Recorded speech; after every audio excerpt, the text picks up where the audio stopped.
Honourable Speaker, I present the budget for 25-26. This budget continues our government's efforts to A. Accelerate growth, B. Secure inclusive development, C. Invigorate private sector investments, D. Uplift housing and power of India's rising middle class. Together, we embark on a journey to unlock our nation's tremendous potential for greater prosperity and global positioning under the leadership of Honourable Prime Minister Shri Narendra Modi. As we complete the first quarter of the 21st century, continuing geopolitical headwinds suggest lower global economic growth over the medium term. However, our aspiration for a Vikasit Bharat inspires us, and the transformative work we have done during our government's first 2 terms guides us to march forward resolutely. Our economy is the fastest growing among all major economies. Our development track record for the past 10 years and structural reforms have drawn global attention.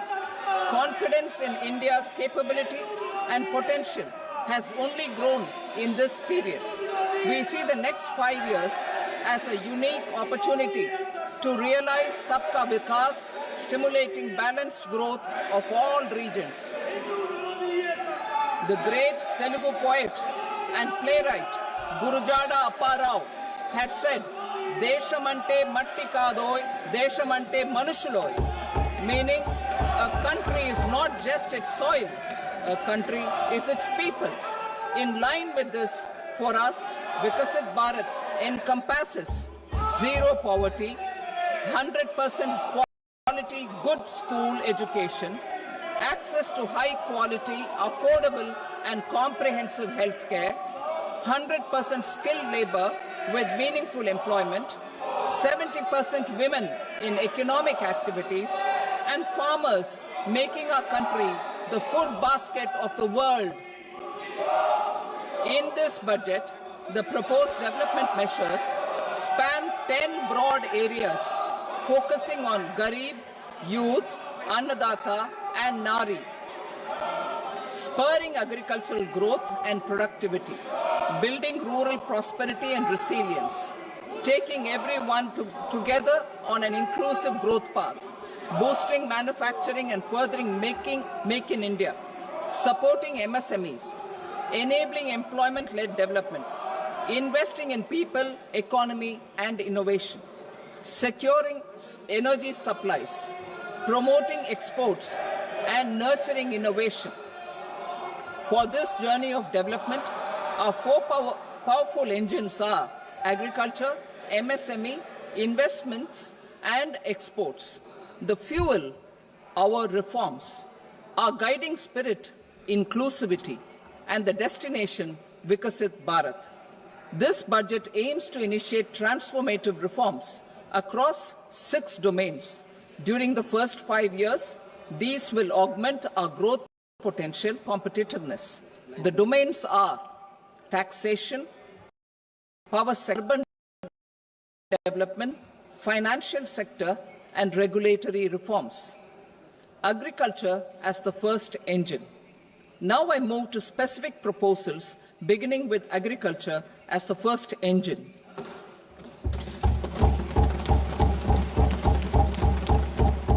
Prime Minister Dhan Dhanya Krishi Yojana, developing agri-districts program. Motivated by the success of the aspirational district program, our government will undertake a Prime Minister Dhan Dhanya Krishi Yojana in partnership with states. Through the convergence of existing schemes and specialized measures, the program will cover 100 districts with low productivity, moderate crop intensity, and below average credit parameters. It aims to 1. Enhance agricultural productivity, 2. Adopt crop diversification and sustainable agricultural practices, 3. Augment post-harvest storage at the panchayat and block level. 4. Improve irrigation facilities. And 5. Facilitate availability of long-term and short-term credit. This program is likely to help 1.7 crore farmers. Building rural prosperity and resilience. A comprehensive multi-sectoral rural prosperity and resilience program will be launched in partnership with the states. This will address underemployment in agriculture through skilling, investment, technology, and invigorating the rural economy. The goal is to generate ample opportunities in rural areas so that migration is an option but not a necessity. The program will focus on rural women, young farmers, rural youth, marginal and small farmers, and landless families. The details are in Annexure A. Domestic best practices will be incorporated, and appropriate technical and financial assistance will be sought from multilateral development banks. In Phase 1, 100 developing agri-districts will be covered. Atmanirbharta in pulses. Our government is implementing the National Mission for Edible Oilseed for achieving Atmanirbharta in edible oils. Our farmers have the capability to grow enough for our needs and more. 10 years ago, we made concerted efforts and succeeded in achieving near self-sufficiency in pulses. Farmers responded to the need by increasing the cultivated area by 50%, and government arranged for procurement and remunerative prices. Since then, with rising incomes and better affordability, our consumption of pulses has increased significantly. Our government will now launch a 6-year mission for Atmanirbharta in pulses with a special focus on Tuar, Urad and Masoor. Details are in Annexure B. Central agencies such as NAFED and NCCF will be ready to procure these 3 pulses as much as offered during the next 4 years from farmers who register with these agencies and enter into agreements. Comprehensive program for vegetables and fruits. It is encouraging that our people are increasingly becoming aware of their nutritional needs. It is a sign of a society becoming healthier. With rising income levels, the consumption of vegetables, fruits, and Shri Anna is increasing significantly. A comprehensive program to promote production, efficient supplies, processing, and competitive prices for farmers will be launched in partnership with the states. Appropriate institutional mechanisms for implementation and participation of farmer producer organizations and cooperatives will be set up. Makhana board in Bihar. For this, there is a special opportunity for the people of Bihar. A Makhana board will be established in the state to improve production, processing, value addition, and marketing of Makhana. The people engaged in these activities will be organized into FPOs. The board will provide hand-holding and training support to Makhana farmers and will also work to ensure they receive the benefits of all relevant government schemes. A national mission on high-yielding seeds will be launched, aimed at 1. Strengthening research ecosystem, 2. Targeted development and propagation of seeds with high yield, pest resistance, and climate resilience, and 3. Commercial availability of more than 100 seed varieties released since July 2024. India ranks second largest globally in fish production and aquaculture. Seafood exports are valued at 60,000 crore rupees.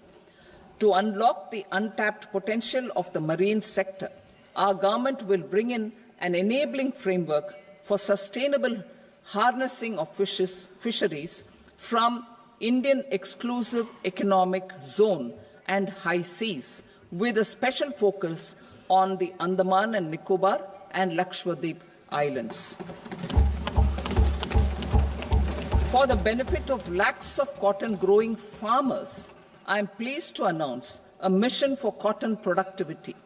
This 5-year mission will facilitate significant improvements in productivity and sustainability of cotton farming and promote extra long staple cotton varieties.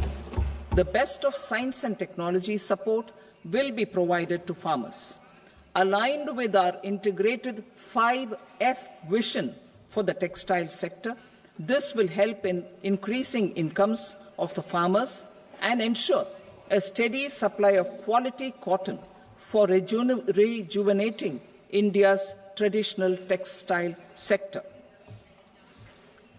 Kisan credit cards facilitate short-term loans for 7.7 crore farmers, fishermen, and dairy farmers. The loan limit under modified interest subvention scheme will be enhanced from 3 lakh rupees to 5 lakh rupees for loans taken through the KCC.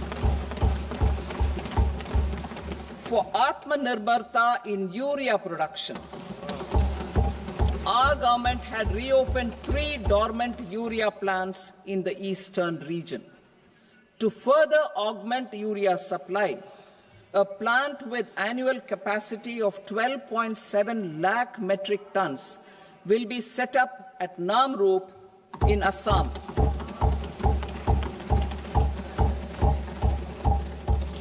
India Post, with 1.5 lakh rural post offices, complemented by the India Post Payment Bank and a vast network of 2.4 lakh Dak Sevaks, will be repositioned to act as a catalyst for the rural economy.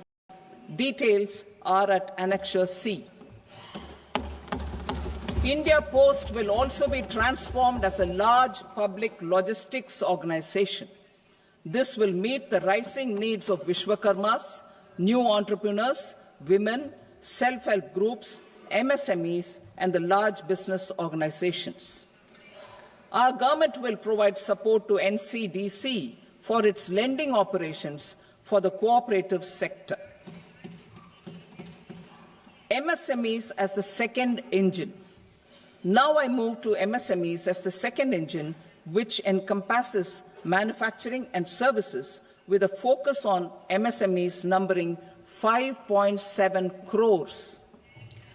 Currently, over 1 crore registered MSMEs, employing 7.5 crore people and generating 36% of our manufacturing, have come together to position India as a global manufacturing hub. With their quality products, these MSMEs are responsible for 45% of our exports. To help them achieve higher efficiencies of scale, technological upgradation, and better access to capital, the investment and turnover limits for classification of all MSMEs will be enhanced to 2.5 and 2 times respectively.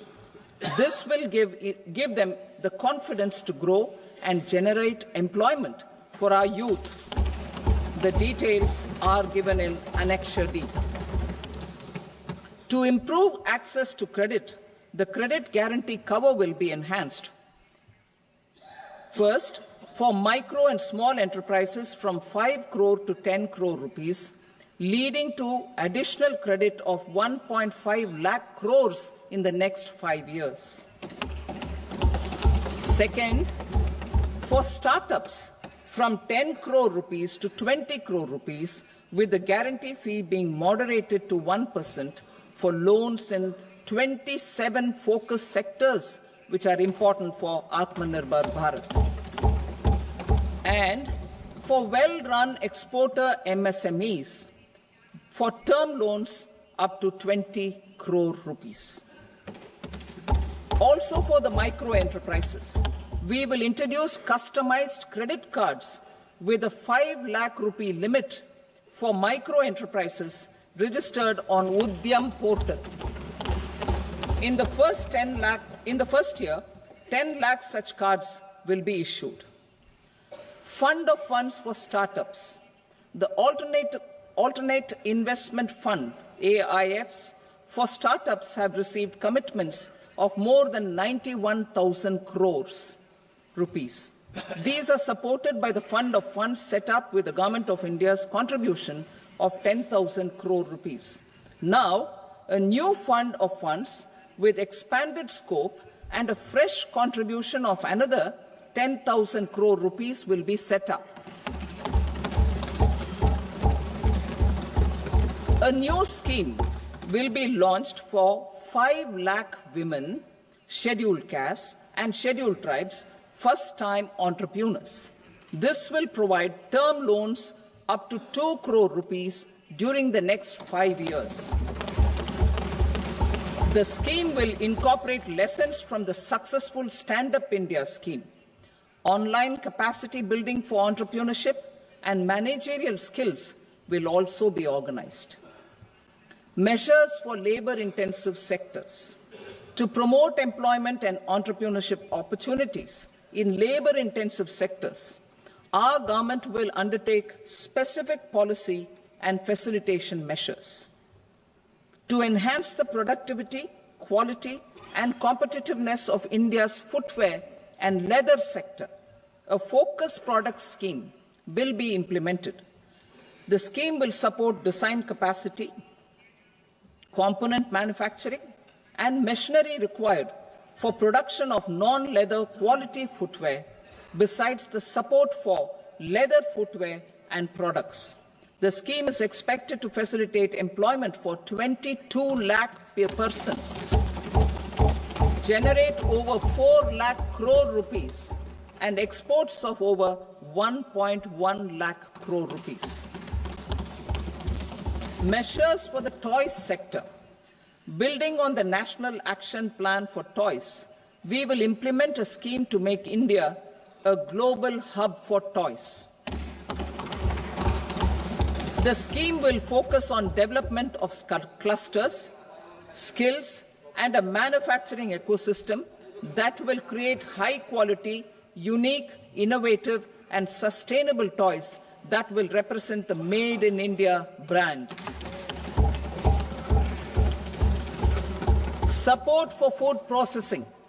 In line with our commitment towards Purvodaya, we will establish a National Institute of Food Technology, Entrepreneurship and Management in Bihar. The institute will provide a strong fillip to food processing activities in the entire eastern region. This will result in 1.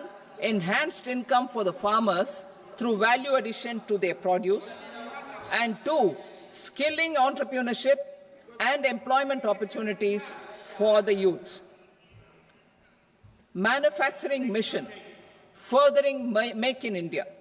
Our government will set up a manufacturing mission covering small, medium and large industries for furthering Make in India by providing policy support, execution roadmaps, governance and monitoring framework for central ministries and states. Details are in Annexure E. Given our commitment to climate-friendly development, the mission will also support clean tech manufacturing.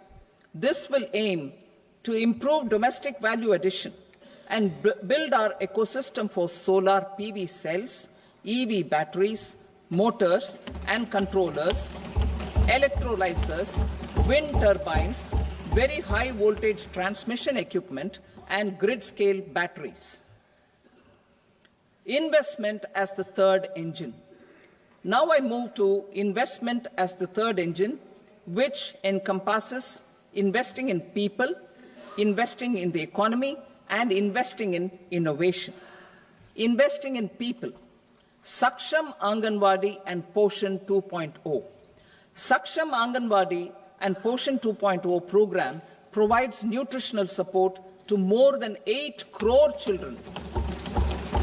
1 crore pregnant women and lactating mothers all over the country, and about 20 lakh adolescent girls in aspirational districts and the Northeast region.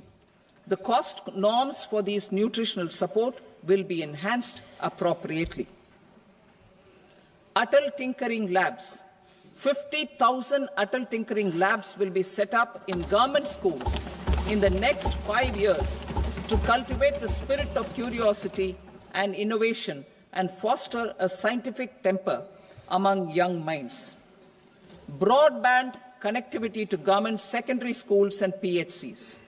Broadband connectivity will be provided to all government secondary schools and primary health centers in rural areas under the BharatNet project. Bharatiya Bhasha Pustak Scheme. We propose to implement a Bharatiya Bhasha Pustak scheme to provide digital form Indian language books for schools and for higher education. This aims to help students understand their subjects better and in their language. National Centers of Excellence for Skilling. Building on the initiative announced in the July 24 budget, 5 national centers of excellence for skilling will be set up with global expertise and partnerships to equip our youth with the skills required for Make for India, Make for the World manufacturing. The partnership will cover curriculum design, training of trainers, and a skills certification framework and periodic reviews. Expansion of capacity in IITs. Total number of students in 23 IITs has increased 100% from 65,000 to 1.35 lakh in the past 10 years.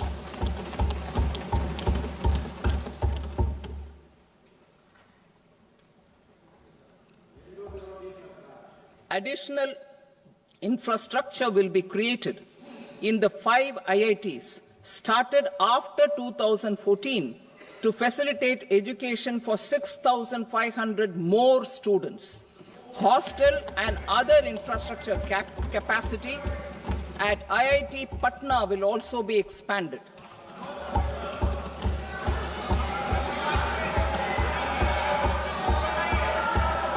Center of Excellence.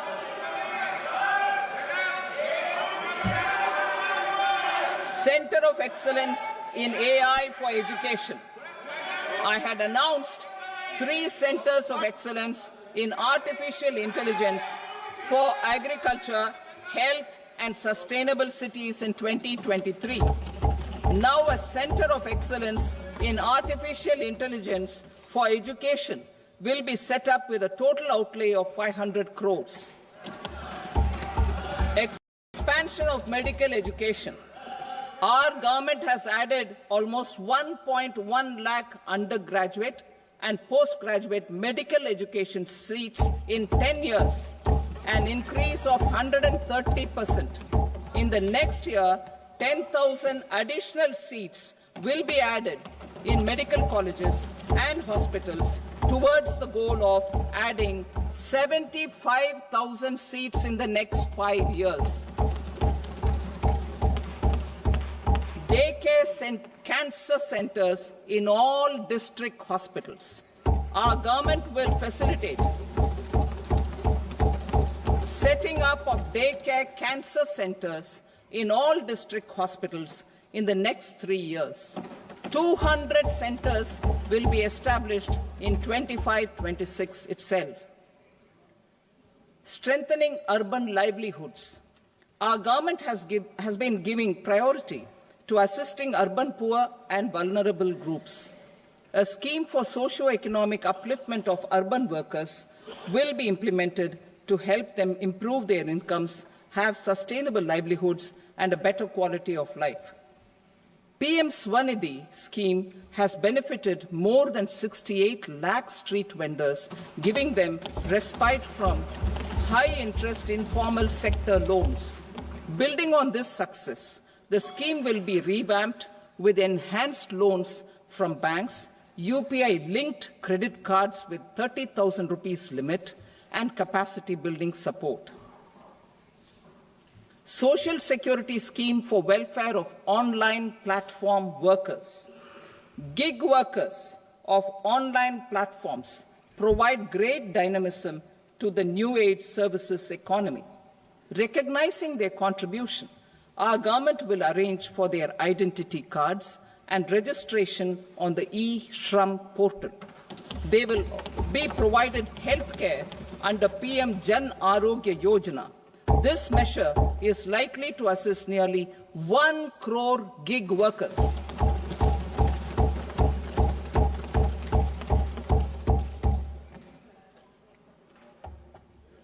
Investing in the economy.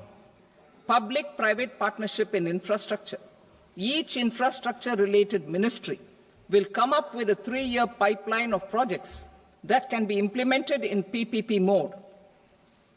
States will also be encouraged to do so and can seek support from the India Infrastructure Project Development Fund, which is a scheme to prepare PPP proposals. Support to states for infrastructure. An outlay of 1.5 lakh crore is proposed for the 50-year interest-free loans to states for capital expenditure and incentives for reforms. Building on the success of the first asset monetization plan announced in 2021, the second plan for 2025 to 30 will be launched to plough back capital of 10 lakh crore in new projects. Regulatory and fiscal measures will be fine-tuned to support the plan. Jal Jeevan Mission. Since 2019, 15 crore households, representing 80% of India's rural population, have been provided access to portable tap water connections. To achieve 100% coverage, I am pleased to announce the extension of this mission until 2028 with an enhanced total outlay. The mission's focus will be on the quality of infrastructure and O&M of rural piped water supply schemes through Jan Bhagidari. A separate MOU or separate MOUs will be signed with the states and to ensure sustainability and citizen-centric water services delivery. Urban sector reforms.